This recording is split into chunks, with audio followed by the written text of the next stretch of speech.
Let's read some Glitch in the Matrix stories, part 156. I had this dream where I was at my son's swimming lessons. My grandmother used to teach swimming lessons there before she passed, and my son is now a member of the same club, and I am on the club's committee to try and honor her memory. But in this dream, my grandmother was there. She told me that I don't swim enough anymore and I needed to get in the water. I did, and all of the other adults were there doing the front crawl, so I tried to copy them, but for some reason I couldn't turn my head properly. Every time I tried, my head would get really heavy and I didn't have enough time to take a breath before I needed to put my face back in the water again. I couldn't seem to stop swimming, so I was inhaling water and slowly starting to drown. My son was struggling to move as well, and I realized that he had left his clothes on underneath his swimsuit. I tried to help him get changed properly, but the lesson was coming to an end and we needed to leave. I then believed I had woken up, but I hadn't. I was freaked out and remembered thinking about the horrible feeling of drowning in my dream, but I was now safe in my own bed. I remember thinking I'm not going to be able to get back to sleep and wishing that my son would wake up and want to cuddle. As if he had read my mind, my son came into my room and crawled into the bed next to me. I gave him a cuddle and felt myself starting to relax and starting to try to focus on falling back asleep, but I still kept thinking about drowning in my dream, and I thought I needed to turn the lamp on and snap myself out of it. When I tried to reach for the light switch, my son reached for my hand. I held it and I said, "I know, it's okay. Mommy just wants to turn the light on for a second, okay?"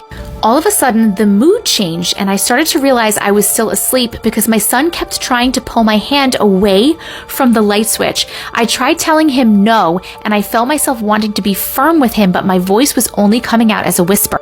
I got a thought inside my head to look down at my son's face, and as I looked, I got an overwhelming sense that this was not my son. The child in front of me looked identical to my little boy. He was still asleep, even though he was still moving my hand, and when I started thinking that he wasn't my child, he smiled, a very unnerving smile, even though his eyes were still closed. I don't like it, I don't like it. I started saying to myself, "You're dreaming, this isn't real." And I know people who lucid dream can take control, so I said to myself, "Fly down the stairs." I was scared I was going to hurt myself, but I took the leap and flew and landed more gracefully than I can even walk when I'm awake.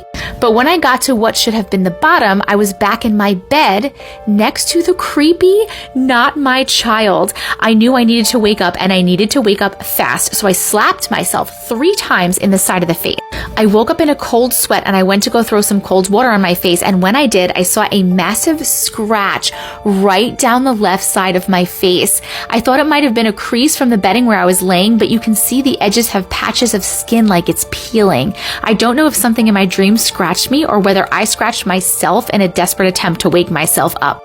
I'm gonna go with you actually slapped yourself in real life, like you were asleep and in your dream you were slapping yourself, but you were also slapping yourself in real life and you scratched yourself on accident. That is my guess, but either way, that is a creepy dream, man.